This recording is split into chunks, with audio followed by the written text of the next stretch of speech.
Today's topic is centriole. ठीक है, yesterday हमने दो टॉपिक्स पढ़े थे, वैक्यूल एंड साइटोस्केलेटन. थोड़ा सा उसको रिपीट कर देती हूँ. Vacuole single membrane bounded organelle है, we store water and other products of the various organelle. इसके बाद हमने साइटोस्केलेटन में हमने इसके मेन पार्ट्स देखे, microtubule, microfilament and intermediate filament. Microtubule का रोल है इसमें assembly and disassembly of spindle. Microfilaments का रोल है सेल मोशन में. ठीक है, एम से आपने याद रखना है. फिर उसके बाद इंटरमीडिएट फिलामेंट में आपने इसको देखना है कि सेल शेप में इसका रोल है. मैंने आपको डायग्राम से इसका पूरा डिटेल एक्सप्लेनेशन कल दी थी. अच्छा, अब आज का जो हमारा टॉपिक है वो है सेंट्रियोल. ठीक है, कल जब मैंने आपसे स्पिंडल की बात की थी कि स्पिंडल बनाने में स्पिंडल क्या होता है, जैसे कि आपको मैंने एक डायग्राम कल दिखाई थी कि जैसे जिस माइटोसिस के टाइम पर या मियोसिस के टाइम पर एक प्लेट सी बन जाती है. ठीक है, चले मैं आपको वो अगेन शो कर देती हूँ. जैसे कि यहाँ पर आप ये देख सकते हैं, ये आपको ये स्क्रीन नजर आ रही है मेरी? जी बच्चों. Yes ma'am. ओके, आप अगर यहाँ पर ये देख रहे हैं तो ये स्पिंडल है. ठीक है, कि जिसमें माइटोसिस या मियोसिस के टाइम पर आपको पता है ना कि माइटोसिस के 4 स्टेजेस हैं, prophase, metaphase, anaphase and telophase. Prophase में ये सारी उसकी डबलिंग के लिए सारी सिंथेसिस की जाती है. मेटाफेज में इस तरीके से यहाँ एस्टर माइक्रोट्यूब्यूल्स का एक नेटवर्क ऑफ फाइन थ्रेड का एक धागे का एक ऐसे पूरा प्लेट्स बन जाती है और इसके ऊपर हमारे क्रोमोसोम्स आके अरेंज हो जाते हैं. एनाफेज में यहाँ से ये दो सेपरेट हो जाते हैं और टीलोफेज में एक सेल से 2 सेल्स बन जाते हैं. ठीक, अब बेसिकली हम पढ़ने क्या जा रहे हैं कि ये स्पिंडल की जितने भी थ्रेड्स हैं ये किस चीज से बनते हैं. तो इनके जो बनने की है सोर्स है, दैट इज दिस सेंट्रियोल. ठीक है, मैं इसको दोबारा से रिपीट कर देती हूँ कि कल जब हमने ये पढ़ा था साइटोस्केलेटन में कि microtubule are helpful in formation of this spindle. ठीक है, तो माइक्रोट्यूब्यूल्स के साथ साथ इसका जो मेन सोर्स है, इसके बनाने का main source, these are these centriole. अब हम सबसे पहले ये देखते हैं कि सेंट्रियोल खुद क्या चीज है, इसमें इसका स्ट्रक्चर कैसा है. ठीक है, तो सेंट्रियोल बेसिकली यूं इस तरीके से देख रहे हैं आप, एक ट्यूब्यूल का एक आपको एक पाइप सा, और ये भी खुद अगेन ये एक फुल एक गोल पाइप्स है और उसके अंदर अगेन थ्री ट्यूब्यूल्स आपस में ऐसे जुड़ी हुई हैं. ठीक है, ये इसमें क्या चीज है कि हर एक मतलब 9 माइक्रोट्यूब्यूल, अगर आप इसको यूं काउंट करके देखें ना, अगर चले मैं आपको इसमें से चले इस डायग्राम में ही क्लियर काउंट हो सकता है ताकि आपको अच्छा से नजर आ जाए. ये अगर आप इसको देख लें तो 1 2, हम यहाँ से शुरू करते हैं. ठीक है, 1 2 3 4 5 6 7 8 एंड 9. ठीक है, अब देखना ये 9 माइक्रो ट्यूब्यूल और हर एक में फिर आगे 3 3 3 3 फिर 3 फिर 3, इस तरीके से इनको आपको फिर से मैं काउंट करके, जहां से भी आप काउंट करेंगे तो ये 9 बनती है. 1 2 3 4 5 6 7 8 और 9. ठीक, ये 9 माइक्रोट्यूब्यूल और इनमें से हर एक जो है उसमें आगे से अगेन 3 अगेन आगे इसमें आपको ट्यूब नजर आ रही हैं. ये ट्यूब आपस में जुड़ी हुई हैं. तो यूं ये 9 माइक्रोट्यूब्यूल और ये आगे ना ऐसे ही आपस में ये मतलब 90 डिग्री के एंगल पर ये दो तरह की है, मतलब एक यूं इस तरीके से है और एक दूसरा इसमें राइट एंगल 90 डिग्री के एंगल पे इसी जैसा ही एक और स्ट्रक्चर है. तो इसको हम कह रहे हैं सेंट्रियोल. और माइटोसिस के टाइम पर यही सेंट्रियोल दोनों सेपरेट हो जाते हैं एक दूसरे से और न्यूक्लियस के अपोजिट साइड्स पर चले जाते हैं. ठीक है, न्यूक्लियस के अपोजिट साइड्स पर जाने से क्या होता है कि उनसे वो जो आपने स्पिंडल देखा था उसमें से माइक्रोट्यूब्यूल्स निकलती हैं और वो पूरी ये वाली पूरी प्लेट जनरेट होती है. अच्छा, इसी को ही अगर आप इस डायग्राम में देख लें तो देखें आपको इसमें से भी अच्छा नजर आ रहा है. 1 2 3 4 5 6 7 8 और 9. देखिए 9 माइक्रोट्यूब्यूल और ये आपस में जुड़ी हुई हैं. इसी तरीके से इस डायग्राम में भी देखें ऐसे बड़ा अच्छा क्लियर सा नजर आ रहा है. ये एक 9 माइक्रोट्यूब्यूल की एक ऐसे आपस में जुड़ी हुई ये पूरा एक स्ट्रैंड सा है, गुच्छा सा है. अच्छा, अब हम इसको थोड़ा सा और स्टडी करते हैं कि इनका रोल क्या है, कहता है कि जितने भी animal cells, plant cells, lower micro organism, सब में ये वाली ऑर्गेनेलीज पाई जाती हैं, ठीक है। And they are located near the exterior surface of, मतलब न्यूक्लियस के बाहर, सही, इनकी जो पोजीशन है that is present near to the nucleus, nucleus के बाहर, उसके करीब करीब पाया जाता है। In cross section of each centriole, cross section एक होता है लॉन्गिट्यूडनल सेक्शन, अगर मैं इसको यूं इस प्लेन पे काटूं, ठीक है, मैं चले हाईलाइट कर देती हूँ, अगर मैं इसको इस डायरेक्शन में काटूं तो ये इसका हो जाता है लॉन्गिट्यूडनल सेक्शन, ठीक। अगर मैं इसको यूं इस ऐसे डायरेक्शन में कटिंग करूंगी तो it would be cross section, ठीक है बच्चों, समझ आ रही है मेरी बात की?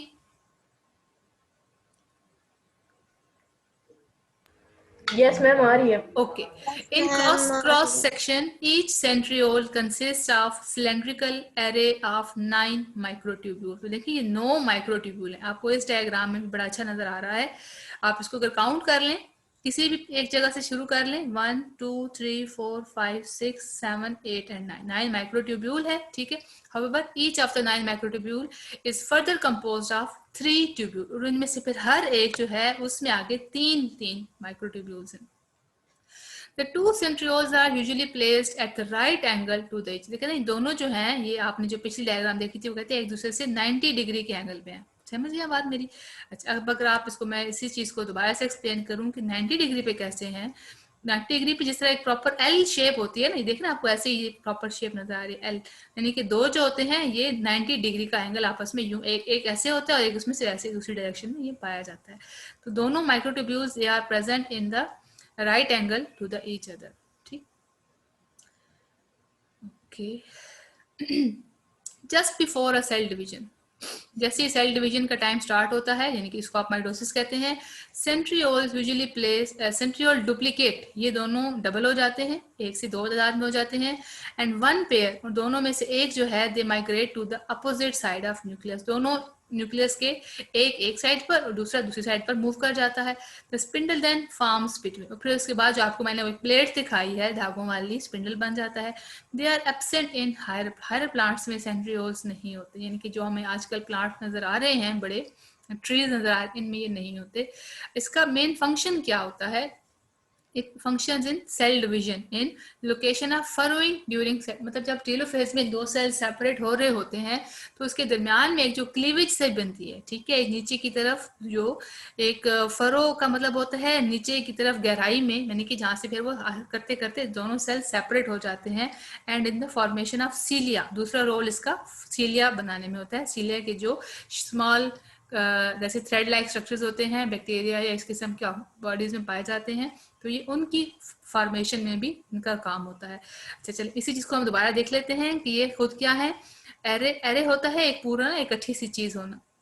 9 माइक्रोट्यूब्यूल आपस में जुड़ी हुई है और उनमें से हर एक जो है वो 3 ट्यूब्यूल्स हैं, उनमें से हर एक के अंदर ये दोनों एक दूसरे के साथ राइट एंगल पे प्रेजेंट होती हैं, और just before cell division they duplicate and each one pair migrate to the opposite side of the nucleus, तो फिर उसमें से स्पिंडल बनता है, and they are absent in the higher plant and their main role is in the formation of cilia and division of cell.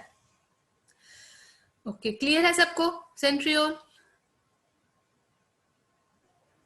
Yes ma'am. कोई बात ऐसी जो अभी तक समझ नहीं आई, कोई कंफ्यूजिंग कोई ऐसी चीज नहीं? No, ma'am. Okay, so the next topic is mitochondria. Mitochondria, इसमें आप हमेशा से पढ़ते आ रहे हैं माइटोकॉन्ड्रिया का काम क्या होता है। माइटोकॉन्ड्रिया का दूसरा नेम है because it is called power houses of the cell, यानी कि जो जितनी भी सेल पावर जनरेट कर रहा है, पावर जनरेट करने के लिए जा रहे हैं ना कि फूड जो भी हम खाते हैं वो ब्लड के साथ हमारे हर एक सेल तक जाता है, तो हमारे वो सेल्स उस फूड को एब्जॉर्ब करते हैं और उसमें से, यानी जो भी ऑर्गेनिक फूड हम खाते हैं उसमें से उसकी एनर्जी को कन्वर्ट कर दिया जाता है एटीपीज में, यानी कि एटीपी होते हैं ना energy packets of the cell, तो जब भी हमको काम कर रहे होते हैं तो वही एटीपी के एनर्जी मॉलिक्यूल हम उनको इस्तेमाल कर सकते होते हैं। So they are very important organelles of eukaryotic cell. क्यों? क्योंकि इनका बेसिक जो रोल होता है, they are involve in manufacturing and supply of energy to the cell, क्योंकि ये फूड से वो एनर्जी एक्सट्रैक्ट करके हमें प्रोवाइड करते हैं। अब हम इनका स्ट्रक्चर देखें तो ठीक ठीक है। चलिए सबसे पहले हम इसका इसी बुक में से स्ट्रक्चर देख लेते हैं। यूं ही एक तरह से ना ये डबल मेम्ब्रेन बाउंड ऑर्गेनेली है, ठीक है। एक अंदर वाली मेम्ब्रेन है और एक जो एक बाहर वाली है, और जो अंदर वाली है यूं ये आपस में यूं देखें, आपको अंदर से यूं जिग जैग की फॉर्म में यूं नजर आ रही है इनर मेम्ब्रेन। ये आपस में ऐसे ना फोल्ड्स हैं। तो ये जो फोल्ड्स हैं इसको नाम दिया गया है क्रिस्टी। पीछे आपने जब गोल्जी ऑपरेटर्स पढ़ा, एंडोप्लाज्मिक रेटिकुलम पढ़ा, तो वहां पर वो सिस्टर्नी थे, ठीक है। यहाँ पर ये इसको हम क्रिस्टी कहते हैं। फिर इसका जो यूं जो लिक्विड मटेरियल है outside this inner membrane, this is called matrix, ठीक है। इनर कंपार्टमेंटल, इसको मैट्रिक्स कहते हैं, ठीक है। एक आउटर कंपार्टमेंट है और एक इसका इनर कंपार्टमेंट है, ठीक है। जो इनर वाला एरिया है इसको आपने मैट्रिक्स कहा। फिर इनर मेम्ब्रेन के अंदर कुछ पार्टिकल्स हैं, ठीक है, नॉब लाइक स्ट्रक्चर्स होते हैं, इसको हम कहते हैं F1 पार्टिकल। मतलब इसी के एरिया को आप अगर सही ओपन करके देखिए, मैग्नीफाई करके, तो यूं ये नॉब लाइक बटन की तरह एक ऐसी कोई चीज नजर आ रही है आपको, तो इसको हमने कहा F1 पार्टिकल। ये इसकी हो गई आउटर मेम्ब्रेन, ये इसका हो गया आउटर कंपार्टमेंट, जो ये आपको ये आउटर वाला एरिया नजर आ रहा है, ठीक। फिर इसी तरीके से ये जो अंदर की तरफ फोल्ड हुई पड़ी है इनर मेम्ब्रेन, तो ये खुद इनर मेम्ब्रेन, और ये इनर मेम्ब्रेन के जो फिर अंदर वाला सारा एरिया नजर आ रहा है, this is called inner compartment, ठीक। डायग्राम क्लियर है सबको? Yes, ma'am. Okay. Under compound microscope इसको हम देखें तो they appear to be vesicles, rod और फिलामेंट। मतलब ये रॉड की तरह नजर आ सकते हैं, फिलामेंट की तरह या वेसिकल्स की तरह। अंडर एन इलेक्ट्रॉन माइक्रोस्कोप, अगर हम इसको मजीद अच्छे किसी माइक्रोस्कोप से, मतलब इलेक्ट्रॉन और भी ज्यादा इसमें से उसके अच्छे तरीके से मैग्नीफाई कर सकता है, तो they appear to be they have complex, थोड़ी सी इनकी ना मॉर्फोलॉजी हमें सही अच्छी नजर आ सकती है अंदर से। इनका number, shape and internal structure very करता रहता है क्योंकि सेल्स के हिसाब से। लेकिन जो माइटोकॉन्ड्रिया का एक जो चीज कॉमन है कि इनकी they have two membrane, one outer membrane is smooth while the inner membrane forms in folding into the inner surface called mitochondrial matrix. कहता है कि इसकी दो मेम्ब्रेन है, आउटर आपने देख ली डायग्राम में, एक इसकी इनर मेम्ब्रेन है, और इनर मेम्ब्रेन फोल्डिंग बना देती है, आप यहाँ पर यूं देख रहे हैं, ठीक है। और जब ये फोल्डिंग बनाती है तो इसका अंदर वाला जो मटेरियल है this is called mitochondrial matrix. अच्छा, इन फोल्ड्स को हमने नाम क्या दिया? क्रिस्टी, ठीक है। आपने ये बात ध्यान में रखना है कि इसके इन फोल्ड्स को हमने नाम दिया cristae. The mitochondrial membrane are similar in structure to the other cell membrane, यानी कि जो सेल की दूसरी ऑर्गेनेल्स की मेम्ब्रेन होती है इसका स्ट्रक्चर भी उसी जैसा होता है। अब अगर हम माइटोकॉन्ड्रिया के अंदर देखें तो इसके अंदर भी डीएनए भी पाया जाता है, ठीक है। डीएनए इसके माइटोकॉन्ड्रिया के अंदर और एज वेल एज राइबोसोम्स भी पाए जाते हैं, यानी कि माइटोकॉन्ड्रिया यानी कि डीएनए ना सिर्फ न्यूक्लियस के बल्कि माइटोकॉन्ड्रिया के अंदर भी पाया जाता है। इस वजह से चूंकि अब डीएनए इसके अंदर है, राइबोसोम्स भी इसके अंदर है, तो इट मीन्स कि ये प्रोटीन सिंथेसिस में भी इसका रोल है माइटोकॉन्ड्रिया में, ठीक। So it indicates that some proteins are synthesized in them. जहां राइबोसोम्स होंगे इट मीन्स कि वहां प्रोटीन सिंथेसिस हो रही है। और चूंकि डीएनए है और डीएनए चूंकि खुद डिवाइड कर सकता होता है, नंबर ज़ाहिर है ना, आपको पता है कि डीएनए डुप्लीकेट होता है तभी एक सेल एक से दो नंबर में डिवाइड हो जाता है। इसी वजह से ये जो ऑर्गेनेली है ये भी डुप्लीकेट हो सकती है, यानी कि सेल्फ रेप्लिकेट यानी कि सेल्फ डिवाइडिंग कैपेबिलिटी है इसमें। यहाँ तक बात क्लियर है? Yes, ma'am. ओके। अच्छा, ऐसा करते हैं कि हम इसकी ना डायग्राम इंटरनेट से दो चार और देख लेते हैं ताकि आपके लिए इसकी इंटरनल स्ट्रक्चर सारी क्लियर हो जाए। मैम जी मैम, ये जो पीछे बैक है आपने नहीं पढ़ाया, बेटा, राइबोसोम से आगे नहीं पढ़ना। जी ये सिलेबस में फिलहाल नहीं है ना, पेरोक्सिसोम्स और ग्लाइऑक्सिसोम्स। गोल्जी ऑपरेटर भी नहीं है? गोल्जी ऑपरेटर्स पढ़ा है हमने? नो मैम, कल तो लाइट नहीं थी शायद। अच्छा आपने नहीं अच्छा, पढ़ाया। ऐसा है, आपने थी सिलेबस में इस लेक्चर में गोल्जी ऑपरेटर्स हमने पढ़ा था, हमने ये पूरा चैप्टर पढ़ा है, इसमें से हमने कुछ नहीं छोड़ा, सिर्फ पेरोक्सिसोम्स और ग्लाई, वो मैं आपको ना लेक्चर शेयर कर दूंगी, ठीक है। कल हमने क्लास ली थी, कल भी ली थी, परसों भी ली थी, क्लासेस डेली हो रही हैं, ठीक है। मैम जो एक यस मैम। जी स्टूडेंट एक भी होता है तो मैं लेक्चर डिलीवर करके उसकी रिकॉर्डिंग कर लेती हूँ, और वो रिकॉर्डिंग इंशाल्लाह मैं आपको आज ही ना सारे लेक्चर फॉरवर्ड कर दूंगी, ठीक है। रिकॉर्डेड फॉर्म में होते हैं। Thanks ma'am. अच्छा, ये आप माइटोकॉन्ड्रिया का आप स्ट्रक्चर देख रहे हैं, इसकी ये आउटर मेम्ब्रेन है, ठीक है। ये इसकी इनर मेम्ब्रेन है, ये देख रहे हैं इनर मेम्ब्रेन, ये आउटर, ये इनर मेम्ब्रेन, यूं इस तरीके से ये अंदर की तरफ फोल्डेड फॉर्म में हुआ है, ठीक है। फिर हमने कहा कि इसके अंदर माइटोकॉन्ड्रियल डीएनए भी है, ठीक है, इसमें राइबोसोम्स भी हैं, और ये इंटर मेम्ब्रेन, दोनों मेम्ब्रेन के दरमियान का जो एरिया है, स्पेस है, ठीक है, और ये इसका मैट्रिक्स भी है, मतलब माइटोकॉन्ड्रियल मतलब जिसको आप लिक्विड को कह रहे हैं मैट्रिक्स। फिर उसके बाद हमने ये देखना है कि F1 पार्टिकल्स किस तरह के होते हैं, कैसे होते हैं, वो हमें इस डायग्राम में इतने क्लियर नजर नहीं आ रहे, हम दूसरी डायग्राम में देख लेते हैं। आपको इस डायग्राम में भी ये सारे चीजें नजर आ रही हैं कि जो आपने अभी पिछली डायग्राम में देखे। देखिए इन फोल्डिंग्स को क्रिस्टी कहा, राइबोसोम्स हैं, माइटोकॉन्ड्रियल डीएनए है, दोनों मेम्ब्रेन्स हैं, ठीक। ये इस तरीके से आपको ये सारी डायग्राम समझ आ रही है ना? Yes, ma'am. Okay, that's good. Inner membrane के ऊपर वो कहता है कि नॉब लाइक स्ट्रक्चर होते हैं, that is called F1 particle, ठीक है। अभी हम यहाँ पर ये नजर नहीं आ रहा, हमारी अपनी बुक में है ये चीज, हम वहीं से देख लेते हैं, ठीक है। अच्छा, inner surface of the cristae in mitochondrial matrix has some knob like structure known as F1 particle. ये वाले देखना आप इनर मेम्ब्रेन के ऊपर, यहाँ पर तो हमें क्लियर नजर नहीं आती, लेकिन जब हम इसको मैग्नीफाई करके देखते हैं तो यहाँ पर हमें ये F1 पार्टिकल ये नजर आ रहे हैं, नॉब लाइक स्ट्रक्चर है बटन की तरह।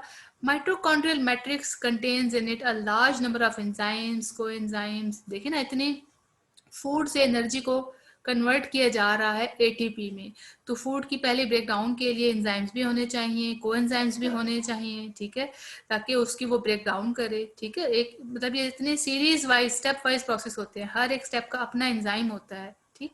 तो ज़ाहिर है इसमें बहुत ज़्यादा नंबर में तादाद में एंजाइम्स होंगे, साल्ट्स भी होंगे, which help in several vital mean important metabolic processes. कौन से? Like Krebs cycle, aerobic respiration. Aerobic यानी कि जिसमें ऑक्सीजन की हेल्प से, देखिए ना एरोबिक का वर्ड ऑक्सीजन के लिए होता है कि सांस लेने का वो अमल जिसमें ऑक्सीजन इन्वॉल्व होती है। तो ऑक्सीजन की प्रेजेंस में फूड की ब्रेकडाउन, फिर fatty acid metabolism. Fatty acid metabolism यानी कि पीछे आपने जब फैटी एसिड, जब लिपिड्स का स्ट्रक्चर पढ़ा था तो आपने देखा था ना उसमें ग्लिसरॉल प्लस फैटी एसिड्स थे। तो जब हम कोई लिपिड्स वगैरह का फूड हमारे ब्लड में से इनमें आता है तो ये उसकी ब्रेकडाउन, लिपिड्स की ब्रेकडाउन होती है into the glycerol and fatty acid. फिर फैटी एसिड को भी फर्दर मेटाबोलाइज किया जाता है, यानी कि इसको तोड़ा भी जाता है और फिर उसे नए मॉलिक्यूल भी बनाया जाता है। तो ये सब काम कहाँ हो रहा है? माइटोकॉन्ड्रियल मैट्रिक्स में।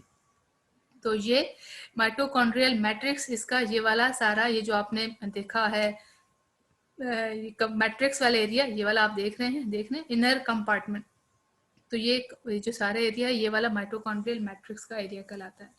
As a result of these metabolic processes, the energy extracted from the organic food यानी कि जो भी हम मतलब केमिकल्स के अलावा जो हम अपनी फूड में सुबह दोपहर शाम जो भी हम अपना खुराक खाते हैं, फूड खाते हैं, तो उसमें से जो उसके अंदर मौजूद एनर्जी होती है इसको ट्रांसफॉर्म किया जाता है into energy rich compound ATPs, ठीक है। ये एटीपी क्या है? Adenosine triphosphate. इसका स्ट्रक्चर आपने देखा था, आपने जो सेकंड चैप्टर पढ़ा था उसमें इसके मॉलिक्यूल एटीपी यानी कि एडिनोसिन ट्राइफॉस्फेट आपने देखा था। And the ATP then provide energy to the cells on demand, यानी कि जब भी हम कोई एक्टिविटी कर रहे हैं, हम काम कर रहे हैं, हम सो रहे हैं, मतलब कुछ भी हम कर रहे हैं तो हमें एनर्जी की प्रोविजन मतलब इंस्टेंट एनर्जी हमें ये वाले एटीपी के मॉलिक्यूल ये टूटते हैं, एनर्जी रिलीज होती है और हम अपना कोई भी काम कर सकते हैं। The size and the number of mitochondria varies and depend on the physiological activity of the cell। मतलब कि उस सेल की एक्टिविटी क्या ज्यादा होती है, क्या कम होती है। उस सेल की एक्टिविटी मतलब ना ज़ाहिर है आपको पता है हर एक बॉडी पार्ट्स के हमारे सेल की अपना डिफरेंट रोल है।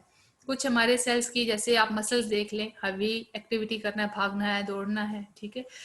जैसे अंदर के हमारे स्टमक के भी सेल्स हैं, उनका ऐसा नहीं कि जब हम खाते हैं तो उनकी एक्टिविटी तेज हो जाती है। हार्ट की एक्टिविटी, हार्ट सेल्स की मूवमेंट हर टाइम हो रही होती है। तो इस तरीके से कि जो हमारे कुछ मतलब सेल्स की जो टाइप है उस पर हम बेस करके ये बताते होते हैं कि हमारे सेल में ये माइटोकॉन्ड्रिया कम होंगे या ज्यादा होंगे। अब यहाँ पर अगेन फंक्शंस बताए गए हैं। माइटोकॉन्ड्रिया का मेन रोल क्या है? माइटोकॉन्ड्रिया एक्सट्रैक्ट एनर्जी, ये वही बात रिपीट की गई है, from different components of the food. जो भी हम फूड खा रहे हैं, चाहे कार्बोहाइड्रेट्स हो, प्रोटीन्स हो, लिपिड्स हों, ठीक है, विटामिन हों, ये उनसे फूड से एनर्जी एक्सट्रैक्ट करता है and convert it in the form of ATP, adenosine triphosphate की फॉर्म में इसको कन्वर्ट करता है। कैसे? क्योंकि it contains large number of enzymes and coenzymes, ठीक है, ये आपके बीसी टॉपिक में हमने पढ़ा। This energy is use for the various cellular activities, यानी कि सेल की दूसरे तमाम कामों में इस एनर्जी को इस्तेमाल किया जाता है। The spend energy which is in the form of ADP, अब देखिए ना एटीपी जब टूटेगा, ये एडिनोसिन ट्राइफॉस्फेट, 3 फॉस्फेट है, जब ये ब्रेक डाउन होगा, एक फॉस्फेट रिलीज हो जाएगा, तो ये क्या बन जाएगा पीछे? एडिनोसिन डाई, यानी कि इसमें 2 फॉस्फेट्स पीछे रह जाएंगे। Is generated by the mitochondria into the ATP, अब दोबारा से इस एडीपी के अंदर एक और फॉस्फेट ऐड कर दिया जाता है और इसको कन्वर्ट कर दिया जाता है एटीपी। ठीक होगी बात? ये बात समझ आई है सबको या नहीं आई? हाँ जी है मैम। आ गई है सबको? किसी को अगर समझ नहीं आई तो अभी बता दें। हाँ मैम आ गई। आ गई, okay. So therefore mitochondria is therefore described as power house of the cell, मतलब ये बात ये है कि क्यों कहा जाता है इसको power house of the cell, क्योंकि ये हमारे मतलब ये इसी 4 लाइन में यहाँ से लिखा हुआ है, क्योंकि it extracts the energy from the various different types of the food, आपके फूड कंपोनेंट है ना, हम तो फूड में एट अ टाइम कार्बोहाइड्रेट्स भी खा रहे होते हैं, साथ में अगर दाल खा रहे हैं, गोश्त खा रहे हैं, वो प्रोटीन्स भी खा रहे हैं, उसमें ऑयल का भी पार्ट होता है, ठीक है, तो वो तमाम चीज़ें मिलकर ऑर्गेनिक फूड है। तो ये हम जब फूड खाते हैं तो उसकी ब्रेक डाउन से हमें ये माइटोकॉन्ड्रिया एटीपी जनरेट करके देते हैं, तो एटीपी इस्तेमाल होता है वाइल जब भी हमें कोई एक्टिविटी करनी होती है, हमारे डिमांड पर ये एटीपी तो टूटता है और हमें एनर्जी सप्लाई करता है। तो पीछे बन जाता है एडीपी, एडिनोसिन डाइफॉस्फेट, तो उस एडिनोसिन डाइफॉस्फेट में फिर फॉस्फेट का ऐड करना भी इसी माइटोकॉन्ड्रिया का ही रोल है, यानी कि एडीपी को फिर से एटीपी में कन्वर्ट करना भी रोल इसी का है। That is why mitochondria is called power house of the cell. ये दोनों टॉपिक्स क्लियर है बच्चों? Yes ma'am. अच्छा Yes मैम। अच्छा, आइंदा आपने ऐसे करना है कि हम जो टॉपिक पढ़ा करेंगे आपने वन टाइम उसको जरूर लिख के मुझे उसकी पिक्चर्स बनाकर सेंड करनी है, ठीक है? Yes ma'am. आपने याद करके उसको एक दफा लिख के मुझे सेंड करनी है, ठीक है? और फिर जैसे ही ये चैप्टर कंप्लीट होगा मैं इसका आपसे ओरल टेस्ट लूंगी इसी तरह की मीटिंग में। Okay Yes ma'am. Okay students, इंशाल्लाह कल आपसे मुलाकात होगी। मैं आपके ना रिटर्न, फिर आपके उस रिटर्न का मैं वेट करूंगी। याद करके आपने मुझे लिख के सेंड करना है पिक्चर्स, और ग्रुप में सेंड करनी है, ग्रुप में इंशाल्लाह। हम आज का नहीं ना, सिर्फ 2 टॉपिक्स। हाँ जी, आज का जितना भी हम डेली पढ़ा करेंगे वो आपने डेली सारा याद करके वो सारा आपने एक दफा लिखना होगा। जो नहीं लिखेगा फिर वो नंबर मैं बढ़ा दूंगी, आपको पता है ना, मैं फिर वो नंबर ज्यादा कर देती हूँ, ठीक है? इंशाल्लाह हमारे 2 टॉपिक्स रह गए हैं, प्लास्टिड्स वाला और उसके बाद न्यूक्लियस वाला, वो हम इंशाल्लाह आगे पढ़ते जाएंगे। ओके स्टूडेंट्स, अल्लाह हाफिज। अल्लाह हाफिज मैम।